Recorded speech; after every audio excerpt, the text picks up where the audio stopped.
Hi, everybody.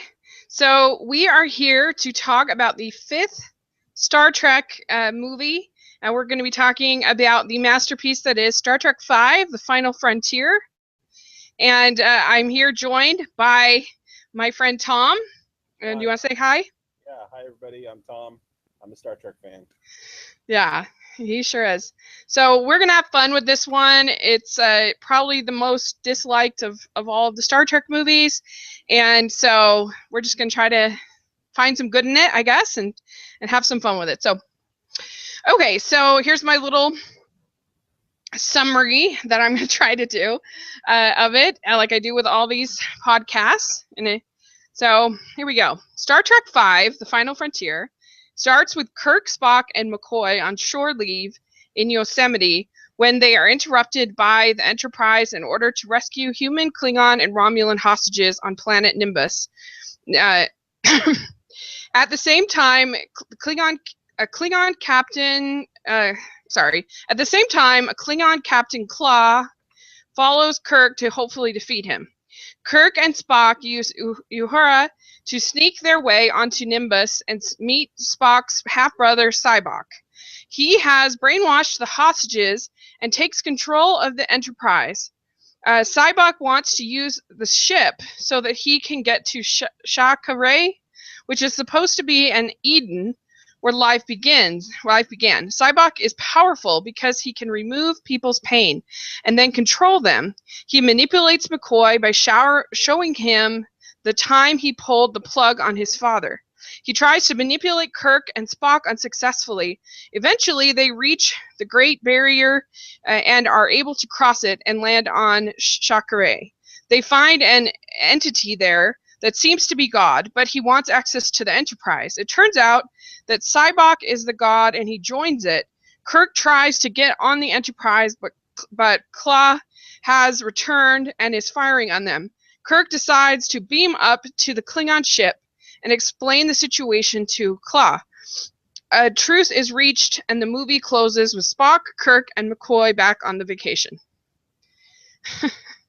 So it's a hard kind of it's a confusing movie. It doesn't have, it has all these pieces that don't fit well together, so it's kind of hard to summarize it. Yeah. So but I did my best. And And happens in the movie. Yep. There's nothing like if you're scratching your head, no, that's really how it goes. well, and what's frustrating is some of those pieces are good. Yeah. You know, like there are some good pieces, but it's just put together so badly. And so we'll talk about that, kind of who's more to blame on this than anybody else. But I guess, like we always do, let's talk about our overall thoughts. And so I'll go first since I already sort of talked about it. I found it very confusing.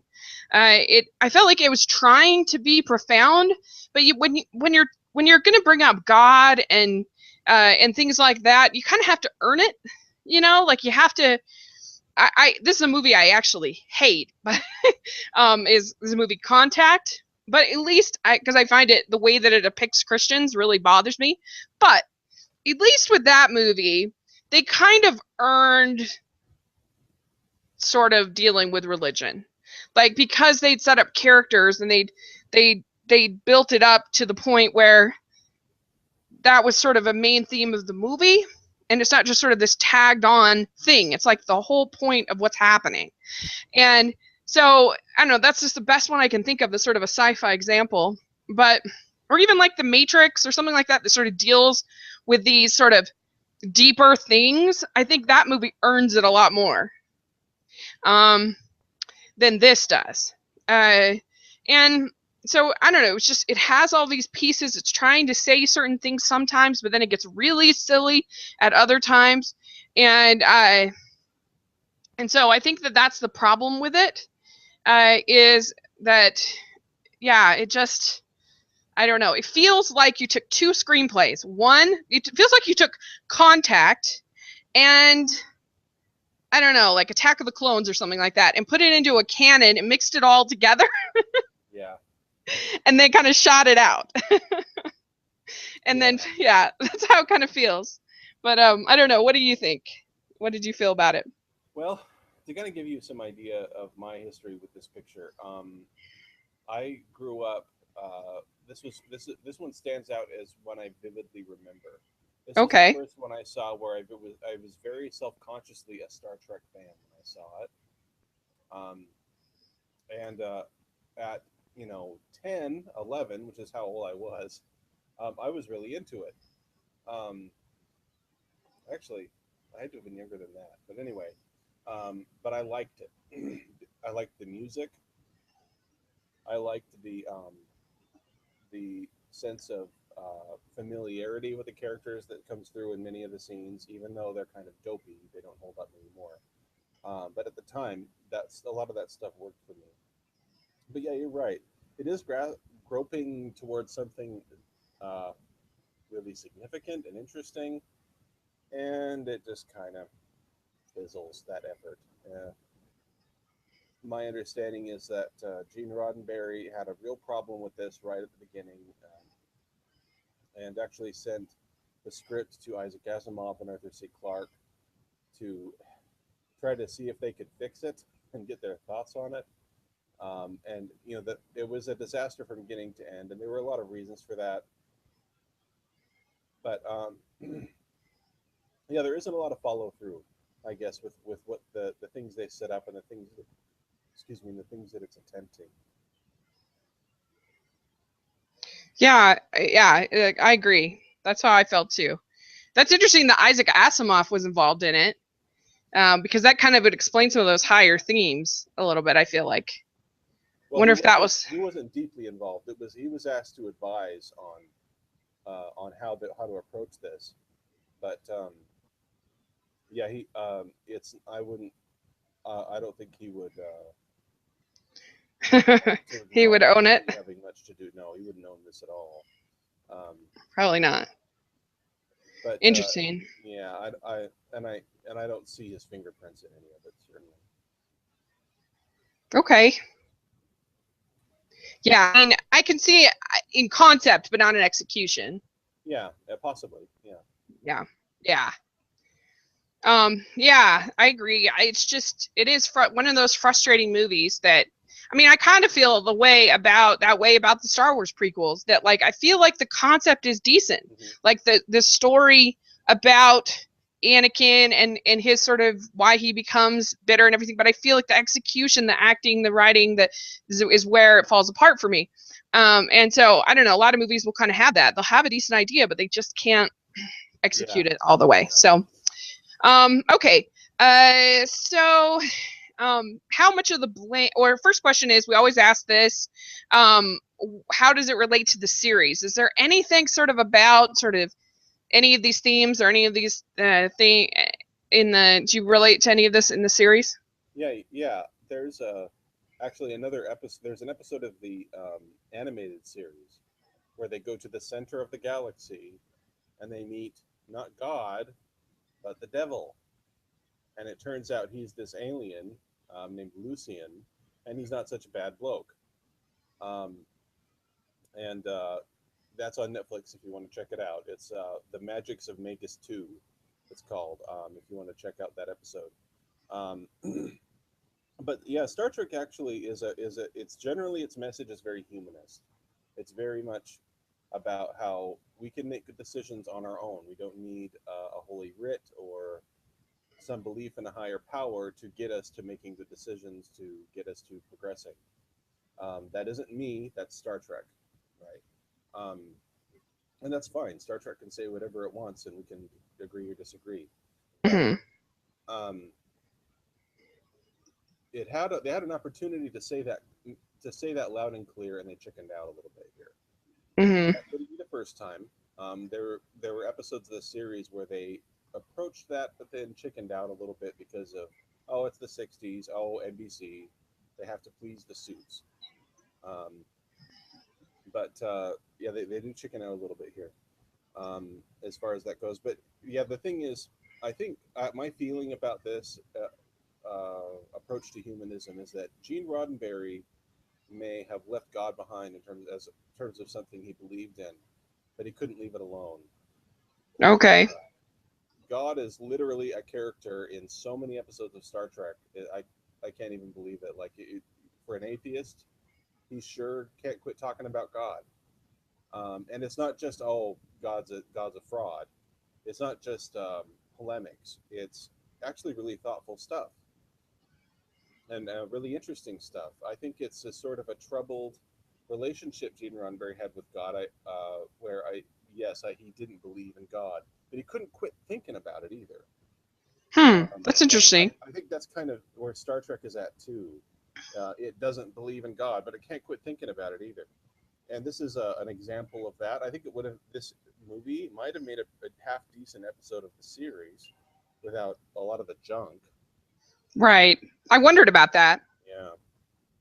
Because, like I said, some of those, if you just taken out all the stuff that doesn't have to do with the God creature, whatever he's called, then that could be decent. But because it's combined with the row your boat and the naked Uhura and all that stuff, it just so that's like I said, I kind of wondered about that. And do you feel like there was a lot of studio involvement on this, a lot of, because there was a side of me that felt, I know you haven't seen the recent Fantastic Four, there was a side of me that this kind of felt like that to me, because that's a movie that also has some ideas there, but it's executed really terribly, and it ends up feeling really silly. But I don't know, it's not like an Adam Sandler movie or something where it's just awful to, I don't know, there's just like nothing to think about or nothing. I don't know. To me, it's different. Like there's two kinds of bad movies. There's bad movies that people tried, and there's bad movies that people don't try. Yeah. And I feel like this is a bad movie that people tried. And I guess you can debate which one is worse. Yeah. So do you think the studio put a lot of pressure on them for this, or changed it around, or? I think the studio had some say as far as they knew that the humor really worked really well in Star Trek 4, and they wanted to see more of that, or they wanted to see that come back. And so I think wherever the humor feels forced or awkward, as it often does, in this, I think you can lay that at the feet of the studio. On the other hand, there's also benign neglect going on here. Gene Roddenberry was having less and less of a role in the creation of these movies. Keep in mind too that Star Trek: The Next Generation was in full production at this time. So a lot of the people who were custodians of Star Trek were quite busy with that. On top of the fact that there was a writer's strike, so their talent that they had to work with was limited. Industrial Light and Magic was unavailable to provide the special effects this time around, so they had to source that. They had to source that to somebody else. So, as they say, victory has many fathers, but defeat is an orphan. Right? That's a good one. I like that. That's good. So how much of the blame do you put on Shatner as the director? His first time directing, I think it's his only feature film he ever did. Well, I don't blame him for being the director. I used to. Back when I kind of liked this movie but could still see its faults, I was kind of disdainful of Shatner. I thought, I had it in my head that he campaigned for this role, and then he was kind of being an arrogant jerk and pretending he was all that when he, and sort of being puffed up. But I know now that wasn't the case. He had a contract with Paramount that said that if Leonard Nimoy got a raise in pay or anything else, he would get it too, and vice versa. Okay. So Leonard Nimoy got to direct a Star Trek movie, or two really, and so it was his turn. I don't think, and so yeah, I think that you can blame quite a lot of it on Shatner. I don't think Shatner really understands Star Trek, and this is something interesting. A lot of fans don't really understand about the actors in Star Trek. I will say that some of them are fans, and they really do understand it, but that's some of them. That isn't all of them. That's just. Why do you say that about Shatner? I've always gotten the feeling from him that like he's coming at it from the outside, like he's not really in on what it's about and what it's trying to say. One thing I think we can attribute to Shatner is the aspect of this where Sybok is kind of a televangelist. Um, How so? this was something that Shatner was interested in. This idea of sort of a religious hustler who kind of preys on people's fears, um, and so I think that was a personal interest of his. And I'm not sure he understood how to do that in Star Trek, how to do that and make it work in Trek. Hmm. So That's really interesting. yeah, I never would have thought that about Shatner, but it makes sense. I mean, my coming out of this was like, Shatner has a pretty big ego. I mean, he's yeah, directed this movie. He's hardly, I think he's a writer on it, and here he's the hero. He's the one that is standing up to God himself, basically, and saying, "No, I'm not going to give you what you want." You yeah, know, I mean, that takes quite a bit of ego to do. And I was reading, and they were saying that I guess like he was like training like excessively for this role. Like he would start like working out at like 4 a.m. And I mean, just the whole thing with like him on the climbing the wall, the climbing the mountain at the beginning. Like there were yeah, just a lot of like ego moments. I felt like where he kind of wanted to be like, look at me, ha ha, kind of thing. yeah. Yeah, it definitely Yeah. needs to step away from the ensemble thing, especially the way that, yeah, okay, Kirk, Spock, and McCoy kind of fight off Sybok, but the rest of them, they fold like a cheap tent. They're on board Yeah. right away with Yeah. Sybok and his whole deal. Yeah, I agree. Okay, so what okay. Uh okay, so let's just start out, let's get out of the way. Row your boat. I mean, how ridiculous is that? Like, I mean, is there any way to kind of have fun with that scene, or is it just too ridiculous? I have a lot of affection for that scene, actually. It actually, right up to the point where they're singing. At the end, I think it's a little too ham-fisted as a bookend. Yes, The especially. campfire idea, though, I do like, and I do have fun with that part of it. That's like one Okay. of the few things I do really enjoy about this is, McCoy having a few in him, and Spock being Spock, and them just sort of having fun together. They're not striving against anything. They're not struggling against anything. They're just being themselves. And I like that. I also like in that scene Kirk's meditation about other people have families, Bones. We don't. All right, so there we kind of get to something I've touched on before about Captain Kirk is that he does feel regrets. He does feel like he's maybe made decisions that could have been better.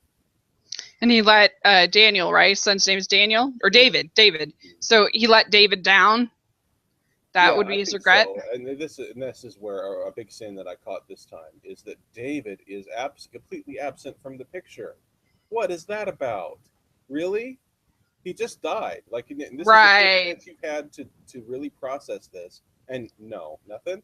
Yeah, that would be his pain for sure. Like he would Yeah, see that. Yeah, that's very true. That's very, very true. Um, I guess he's just so strong. I need my pain. Don't take it away from me. I don't know. I just think I guess if they had picked like Home on the Range or I mean Row Your Boat is a song for infants. That's not a campfire song. I mean, come on. Looks like if yeah, they sang Itsy Bitsy Spider. It's just so ridiculous. yeah. Like, come on. And so I think I wrote down that the self parody at a certain extent. Like this has become sort of it's almost like they watch Spaceballs too many times or something. Right. It reminded me of a scene from Galaxy Quest almost. Oh yeah, I'm surprised you know Galaxy Quest, but Oh yeah, my gosh, I love Galaxy Quest. And see, that's the funny thing is we actually should do one on Galaxy Quest one of these yes, times. That yes. would We be need to do fun. this. We need to make that part of the series. Yeah, It'd be let's a do lot it. of fun. Let's do it. I love Galaxy Quest, which is so funny because I never seen any Star Trek, but I love Alan Rickman so much in that movie. Um, Anyway, so what do you think of Cybok? Uh, does anything in the early scenes or anything at all? What do you think of him? Well, a point of trivia that I want to bring up. Apparently, they would try to get Sean Connery for that.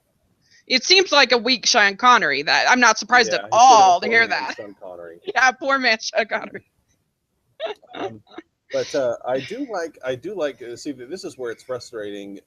It seems to have so much promise, but it just can't Yeah. quite deliver. That first scene on Nimbus 3 where there's a guy scraping out a living from the dust, and out of the mist comes this guy on a horse. I mean, it's all very dramatic. It's all. It felt like Mad Max or something. Like, what is Yeah. going on?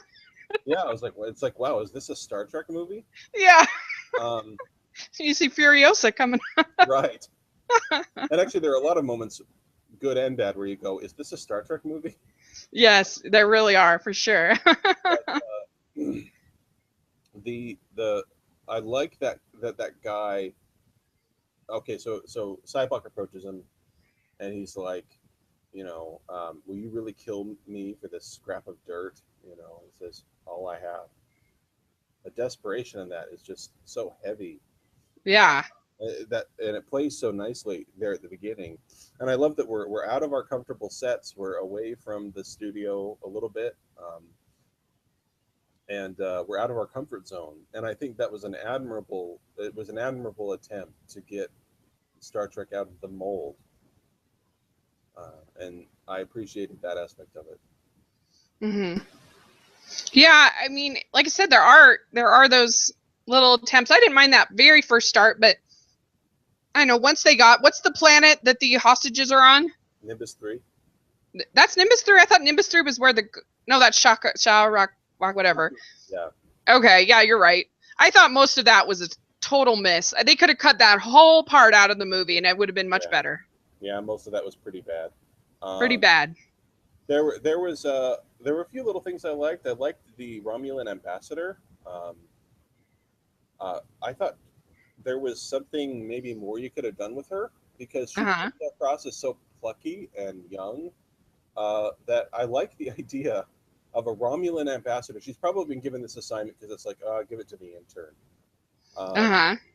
This is not a cherry assignment for a Romulan ambassador. It would be interesting I would like to meet her and get to know more about this Romulan. Well, and it's such a shame because the human, the one played by David Warner, he's such a good actor. This is such a shame. Like, he's not used at all. And it's like having Sherlock Holmes to the side. Like, he's really good. And I don't know, there were just so many things that was like, you don't see them at all, and then all of a sudden, oop, here they are for a little scene, and then we're going to put them away, and then here they are again. Yeah. And he actually is kind of redeemed in the next one. He has a great role in Star Trek. Oh, yeah? David Warner does? Oh, cool. That's good to hear. I heard 6 is a lot better. Oh, much better. Awesome. It's awesome. I can't wait to talk about Star Trek. Oh, good. Yeah, I'm trying to remember all the stuff that, like, when Shatner gets in there and let's talk about the Uhura scene first. Like, that is so bad. The naked scene, that is horrible. Or whatever, she's got that tribal, I mean, I felt bad for her. Yeah. It's embarrassing. Not Trek's finest moment at all. No. Like, that was bad. Very, very bad. And I don't know, just like something kind of creepy about it too. Like, it's just. Well, and speaking of Uhura, everybody. That I all the men, like, give me a break. Yeah. Something that I didn't pick up on as a kid, but now that I see it, I can't unsee it, is the romance between Scotty and Uhura. Oh, yeah, that was so ridiculous. That was not good at all. No. No. It feels so incestuous, and yeah, go ahead. Why does she have she looks like seriously 20 years older in this movie? Don't you think? Like, she Yeah. has like gray hair. Like, what is Oh, going the silver on? streaks, yeah. That makes it even more awkward because she's like an older woman that's doing this. You know, like it's so. Well, Scotty's no spring chicken either. I mean, it's not like she's. Well, no, but that she's like this lure. You know, it's just skeevy. Oh, It's yeah, it is. Yeah, it's hard. It's hard to watch. it is hard to watch. I was just like, no way. And then, like, I swear, within minutes, you see her back on that ship. I'm like, there is no way that she could be, and her hair, you know, there's no way. And then there's that terrible scene with Kirk fighting that cat lady. Oh, That is she horrible just too. suddenly dies because she's in face down in the water. Like Yeah, that was horrible. Like I said, I could have taken out all the Nimbus stuff. I thought it was trying to be like Jabba. Oh yeah, it kind of be like Tatooine, yeah. Yeah, but not successful. I mean, I don't even really like that part of Return of the Jedi, to be honest. But you know, this is like Star Trek's version of the gold bikini, but like way worse. Oh, horrible, yeah. Well, another thing that bugged me too was the Federation ambassador smoking a cigarette. Yeah. Apparently, I didn't notice that, but yeah. Apparently, Nick Meyer tried to write in people smoking on the Enterprise in Star Trek II. Unfortunately, the oversight was there, and that idea got nixed. But if you notice, there are no smoking signs around the set. And it's okay, yeah, really. I mean, even by then, they had to have known. They had to have at least guessed that maybe someday we'd be over that. You know? Yeah, I mean that was the least of this movie's worries. But yeah, I didn't even notice that. But I see what you're saying. Well, but the thing, it's a rock in my shoe with this because it's so non-Trek, and it sort of stands out for me as one of those one of many things where you go, this doesn't belong in a Star Trek movie. What are you doing? So why did Sybok need the Enterprise? I mean, like, this is an elaborate thing to hold all these hostages in order to get the Enterprise. Was he, like, sure that the Enterprise would be able to get him to Shakarok and cross the Great Barrier? Or, like, I mean, it just seems crazy that it's just one of those things that, like, of all the things to do to get everything he took a lot of chances that this was not all going to work out to get him to that spot. You know, like he takes these hostages and he just so happens that Kirk and the Enterprise are put over it, even though they're on vacation. And it just so happens that they go, and it just so happens they're able to get through the Great Barrier. And, you know, I don't know, there's a lot of luck involved in this. Right, yeah. Well, it's not a good plan. Yeah, getting back to Sybok a little bit, there are a lot. He's sort of symbolic of the movie at large. There are a few things that are really interesting about him, but in the whole, I just wish he didn't exist. Yeah. All the luck that goes into that is absurd. But yeah, I think Sybok is sincere. At least he starts out as being sincere. I do think he's an interesting. I don't think they make him Spock's half brother. Okay. I will, you know, but here's where that's kind of interesting and where they could have done more if they were, you know, if we had a fan rewrite or something. So you have Spock, who's half human, but is hardcore Vulcan. Like, this is who he is. And if you bring up any of his human aspects, he's insulted. And he'll never, no matter how Vulcan he is, he'll never please Sarek. He'll never please his father. Then you have Sybok, full-blooded Vulcan, 100% pure. And he goes completely off the rails. He completely abandons everything he ever believed in. He abandons his entire culture's way of life and goes off on his own for this spiritual quest or whatever. Wait, he's full. Feel about this guy? Wait, he's full Vulcan? Yeah, Sybok? That's my understanding, because he's Spock's half brother. So right. Okay, I was thinking he was also half for some reason. I missed that. It would be tempting to think that, especially the way he acts through the whole picture. But he's Spock's half brother. I just figured that Spock's dad was like fast and loose with the humans or something. I don't know. Yeah, we're kind of led to understand that it's an exception. Okay. But no, I think there's an interesting. It would be an interesting way to explore Spock using a character like Sybok, but they don't do Uh-huh. that. They never follow through with any of that. Yeah. That like, and I liked his being this prophet. I think there was potential there, and we'll talk about that in a second. But um, the other thing that was so confusing and so badly done is this Klingon Right. vessel. Like, it just came What a in and mess. out. It didn't make any sense. You have one of the Klingons is a hostage, and then at a certain point, they like, I don't know, like, and at the very end, it ends very tidily, and that whole thing made no sense to me. Yeah. Well, With the here Klingon. where Klingons are kind of back to form. They got interesting in Star Trek 3. Yeah. But they're kind of back to form of just being, the um, the the mustache twirling villains that come It, on it, because there's something to shoot. it makes you think, because, again, I haven't seen any of the series, because isn't one of the people on the Next Generation, aren't they Klingon? Yeah, Worf is a Klingon. Yeah. Okay, yeah. So I wonder So how that by all. then we sort of know that we it's understood then that the Federation and the Klingon Empire are on the path to peace ultimately. Okay. And now they're at loggerheads. One thing that is consistent and that does work as being part of the series is that Claw is, when he sees Kirk, he recognizes a juicy target. And like we talked about before, the Klingons hate Kirk. Right? They've all got a dartboard in their quarters with his picture on it. And they just hate him because he's a pompous captain, or why do because they? he's been so successful. He's been so successful against them, and also because they feel like he's gotten away with murder. With Krug? Yeah. Okay. And with the Genesis device, and they feel like he's a renegade that Starfleet just kind of winks at. That he's kind of Sir Francis Drake. Sir Francis Drake was a privateer.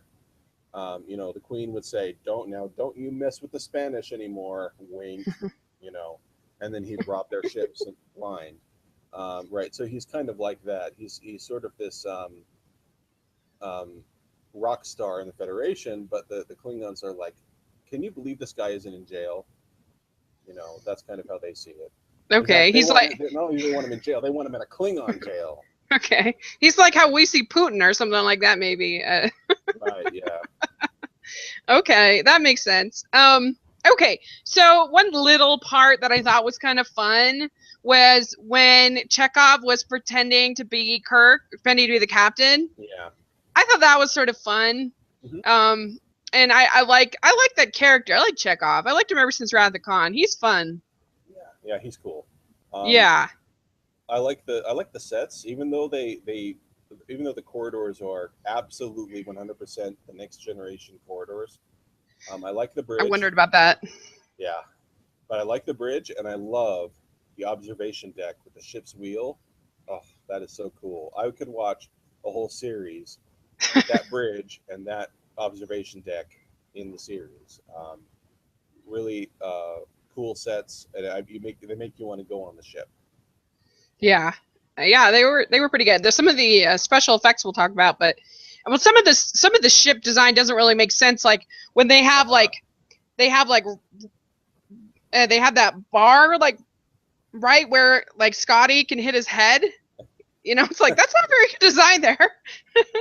Well, I hated that. I hate that Scotty isn't dope. No, he's supposed to be the genius that really does know the ship. Yeah. Well, and the jailbreak is so dumb. The way that he like the idea that they would like stop and like, oh my gosh, that's Morse code. Yeah. That tapping. Oh no. Okay. Stand back. That does ring familiar as something that would happen in the original. Oh, series. Really? Yeah.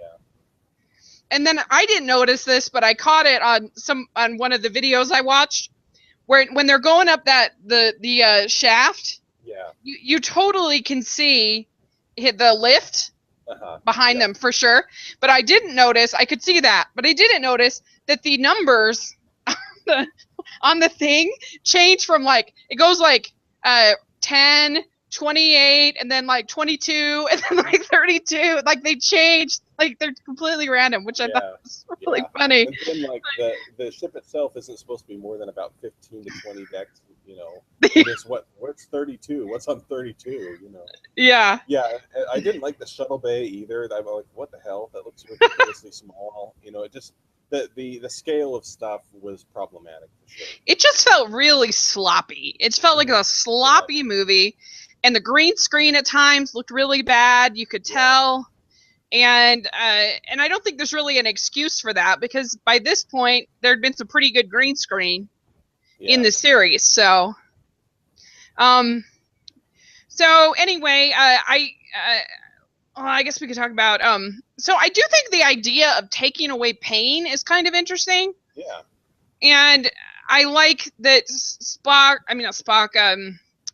that Kirk says, I know what my weaknesses are. I don't need Sybok to point them out. I don't want my pain to be taken away. I need my pain.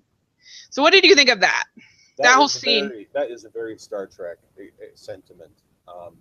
That definitely goes to a message of the series, which is, if you're fat and happy, there's a problem. If you're starry-eyed and everything is great, that's a problem for Star Trek, and especially for Captain Kirk. Well, it's kind of like all the time. You need to be working hard towards something, or you're not being human.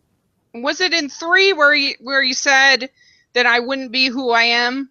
I wouldn't, like, I had to do it because they said, why did you have to go on this mission? And he said, if I didn't go, I wouldn't be me. You know what I'm saying? Yeah. Well, what it was is, Sarek says, you lost so much, you know, to do this. And he said, well, if I hadn't tried it, I would have lost my soul. Yeah. Right. That's it. So that kind of makes sense with his character. Mm-hmm. Yeah, it does. It does add up, though. It is a little cheap that he just says, nope, I need my pain. Get out of here. And there's no introspection at all, because we've seen him do better than that in Star Trek 2 and in Star Trek 3. Right. Well, it would have been more powerful. You're absolutely right. If he had seen David and had a chance and then said, no, I need this, that would have been even more powerful than, than if, it's kind of like in Star Wars, like Luke is taken to the absolute end of his rope, like he is pushed so far by the Emperor. And I'm always surprised when I see Return of the Jedi. I'm like, wow, they went so close to the edge, with him. And so that creates so much tension, and you just feel for the character so much. Whereas this is like, boom, done. Yeah. Yeah. But I did think that McCoy, DeForest, I think his name is. Kelly, he was good. I thought that was pretty powerful with him and his father, and like him like making that decision and dealing with that. Like that was pretty good, I thought. That's my favorite moment in this. Now, especially now, I'm such a big fan of McCoy's now. I love that we know this little bit about him that's real, and it fits in with his character. It explains, you understand him better. You understand why he thinks the way he does. And you see why. He's grumbling about, you're playing games with life. You don't go doing crazy, stupid stunts. Life is precious. It's not just, I'm a doctor. You see the story behind it. Well, and it makes sense, like why he was so insistent upon going and helping Chekhov in last one, because he knew, he wasn't going to let a man down. After what had happened with his father, it kind of makes sense. Well, and it's interesting too about, what's one thing interesting about that scene in Star Trek 4 is that he's always, I don't cotton this newfangled stuff in through most of the movies in the series, but then in that he's like, oh, this is barbaric. The McCoy stuff is awesome in this. Yeah, he was good. I liked that. So I last time I talked about Roger Ebert's review that he did of Star Trek 4, which is his favorite, and now he was not so kind to Star Trek 5. It was he gave it 2 stars, oddly enough. I would think he would have given it 1 star, half a star, because it was one of his worst of the year. I've actually seen that episode of At the Movies. Him and Gene were not kind to it. Anyway, and so what was interesting, he says in his review that let's see, he says the movie had been slow and boring until then. He's talking about when you get to the Great Barrier, with an interminable, utterly inconsequential first act and a plot that seemed to exist in a space-time singularity all its own. But now, at last, the fifth Star Trek movie seemed to be remembering what was best about the fictional world of Star Trek. Those moments when a man and his ideas are challenged by the limitless possibilities of creation. And then he says, as I've said, my awe was real. It was also brief. Yeah. So, he just says, once the Enterprise crew members landed on the world beyond the barrier, the possibilities of God and Eden, whatever, quickly disintegrated into an anticlimactic special effects show with a touch of the Wizard of Oz thrown in for good measure. Yeah. So, there you go. That's pretty much true. That's right. It's disappointing on so many levels. Yeah. Yeah. And So, it's one thing is like, it's okay, fine. The creature that they're after is a sham, but you could do that better. You can do that idea better than what they did here. it's kind of a confusing sham. Yeah. So, because it's Cybok, but it's not really Cybok, or it is, or I guess I didn't really understand. I do kind of like that idea, but again, it's not fully followed through with that. Is it whatever someone wants it to be, or? I think they could have made an interesting And statement about confirmation bias here, but they just didn't. There's just so much half-baked stuff in this. And Cybok just wants it to be real, or is real. It was confusing. It was confusing. You do have to hand it to Cybok. Once he knows that he's dealing with a sham and not a real god, or god as he understood it, he instantly is willing to sacrifice himself to save everybody else and topple this deity. Like, if he was really the mad cult leader that he seems to be throughout it, I would think he would dig in his heels and, you know. Yeah. Well, so Roger asks 5 questions in his review, which I thought was unique. Okay. He says 1, how was it known that the Voyagers would go beyond the barrier?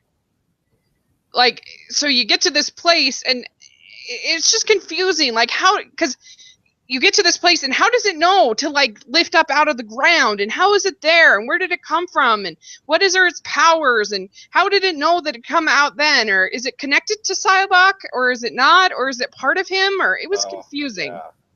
Yeah.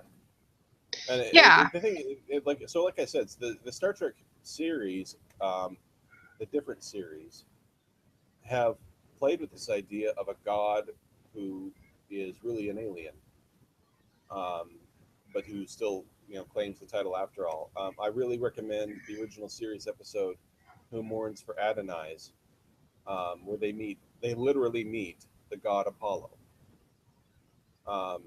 and they find out he's an alien, and that the Greek gods were real, and that they were aliens who had dealings with humanity all those years ago. And he's still kind of stuck there. He still expects the same adoration from the humans. But what was confusing is was it Cybok was the god or not? Because that was sort of the impression that I got, that it was like a reflection of himself. Yeah, I have no answers for that. I don't know. I was confused. Sorry. I know I'm beating a dead horse, but I was just confused. I was like, is this a separate character or is this Cybok? Anyway, so and so he says, what was the motivation behind what they found there? So we don't know what the motivation. He wanted. We have no idea what God. Kirk asked, "What does God need with the starship?" We don't know. Yeah. Why does he need the Enterprise? We have no idea. Yeah. It's very confusing. Okay, so how was it known that they could come to stand at exactly the point where the stone pillars came up from the earth? Of course, we don't know that either. And then, unless the only way we know that is unless it is somehow connected to Cybok, and so it felt somehow the like gamma rays, or lack of a better, we felt the essence of Cybok or something like that, because they're connected. That's the only way that makes sense. And then he says, in a version of a question asked by the Captain Kirk, why would any entity capable of staging such a show need its own starship? And Jim, you don't ask the Almighty God for his ID. Yeah. I think that was pretty good line. Yeah, and then the last question he asks is the Great Barrier indeed real, or simply a deceptive stage setting for what was found behind it? So is the Great Barrier set up by this god in order to, is it like some like kind of Wizard of Ozian to kind of keep people from the actual fraud of it all, or I thought what? it was an interesting idea, though, that Spock proposes that the Great Barrier represents the mental block we have, saying no, that's impossible. I thought that was kind of interesting, but again, Yeah. an interesting idea with no follow through at all. Yeah, and now I like it. He just ends these questions. He says, "What I'm really complaining about, I think, is that Star Trek V allows itself enormous latitude in the logic beneath its plot. If the barrier is real, what exactly are we to make of the use to which it is put?" And so there you go. So my last question is basically, how would you make it better? So say somebody went to you and said, okay, we want to make a movie about a godlike being, Star Trek movie in space. We want it to be kind of fun. We want to have, campfires, whatever. Like, how could you make all these ingredients better? Well, that's right off the top of my head. That's kind of a tough order, but Yeah, I can make a few stabs at it. sure. Yeah, so I think that let's see, what would I go with? There are actually so many opportunities here. It's kind of hard to know where to begin because there are lots of things that are kind of cool that don't quite get played out all the way. I maybe the most productive way to do this is to point out some of those areas where I would start rewriting it. Okay. I kind of like, you say you hate all the Nimbus 3 stuff. The one thing about that I do kind of like is the idea of the Federation's diplomacy failing, or not panning out the way we expected, and in the embodiment of this planet. And so, okay, yeah, no, now I'm going somewhere. So I think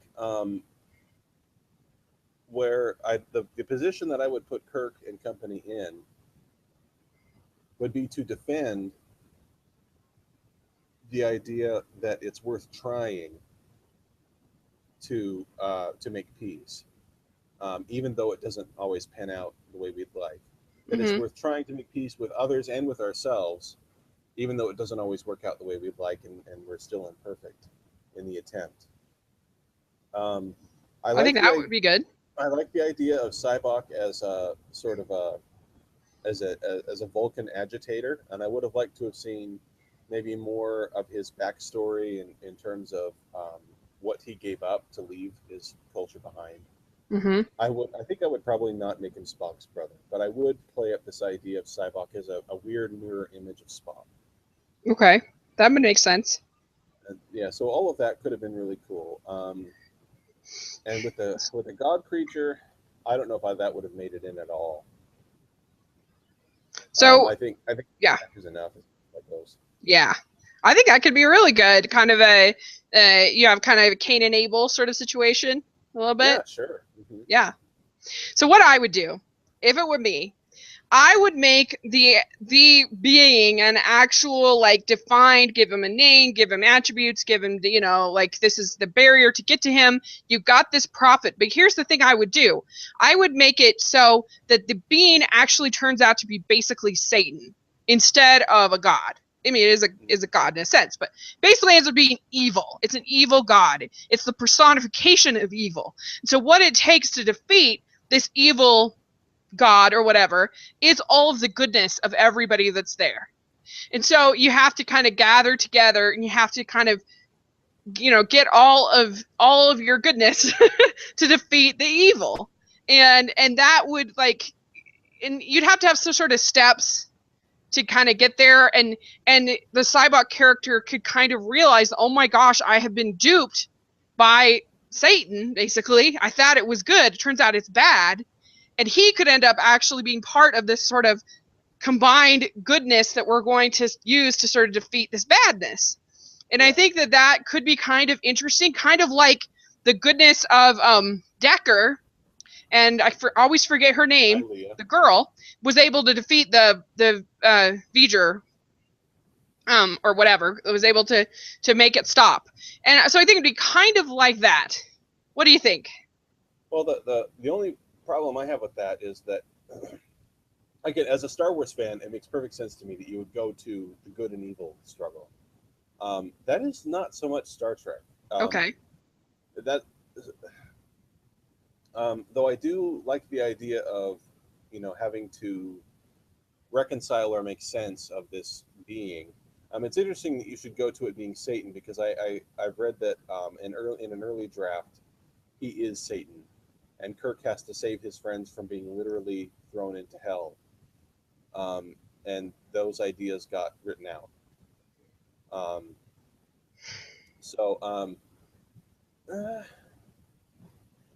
Yeah, I think I would have liked to have seen them to take account for like what's happened in the animated series and another Star Trek. If you're going to do this God stuff and this center of the galaxy stuff, because it seems like if you're going to have God, you need its opposite, don't you? Don't you need good and evil if you're going to kind of start that game? Well, I'm saying less good and evil and more like what we aspire to and what actually happens. That balance between those two things, because that's a much more Star Trek approach, right? Because if you want to get religious about it, right, we may try to be good, we may try to obey the tenets of whatever code or faith we follow. The way that actually happens, it's easy to label people as hypocrites. You look at Nimbus 3, and it's easy to label the Federation as, oh, what a bunch of hypocrites. This makes no sense. This is a mess. Yeah. Just looking at Nimbus 3. Right. Right. So I would have liked to have seen Kirk and company have to defend the Federation, what the Federation does in that setting. Oh, that'd be interesting. And my understanding is that Star Trek Beyond kind of grapples with some of that. It does question, does the Federation even make sense?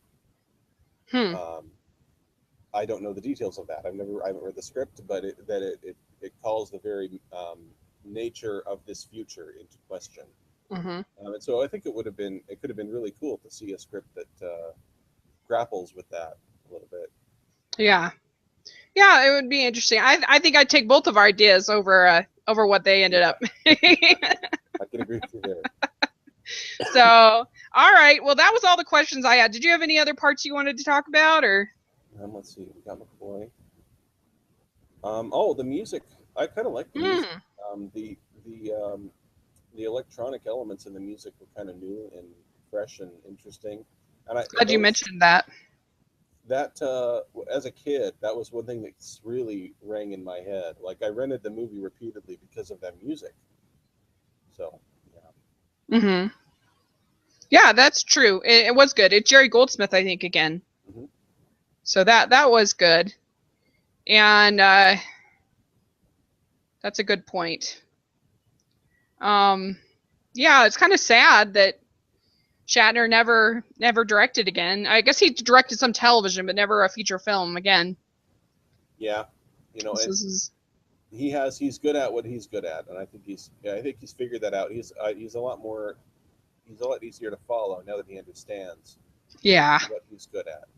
Well, and I remember an interview with Tom Hanks after That Thing You Do, where he was like, you know what, directing's not that fun. It's it's really not, I think that's why he's only done one other one after That Thing You Do, because it's a totally different thing, totally different beast. So, and you do get all the blame if much. If it's bad, they don't blame the writers. They don't blame, for the most part, they blame the director. Director gets the praise, he gets the blame. So, okay, well, I think we pretty much covered everything then. And yeah, and then I guess it ends with them back on vacation. And there you go. So, all right, well, that is it. And so we are going to take a recess for a couple weeks while I'm going to be gone. And then on, so sometime the week of the 11th, probably the 13th, I'm guessing. Just give me a day for jet lag. 13th or 14th, we'll talk about episode 6, and then we'll do the reboot 2009 and Into Darkness, and then we'll watch we'll do one on the new one, Star Trek Beyond. So that'll be really fun. We'll have an excuse to see it opening day. Yeah, there you go. So where can people reach you? Where can people find you? On Twitter at Elmano Roboto, and online at tgunwriter.com. Cool. And I'll have that all in the description section. And thanks so much again. This one was fun. Sometimes it's fun to talk about bad movies. Hard to sit through, fun to talk about. That's right. Well, I will talk to you later then. Thanks, Rachel. Okay.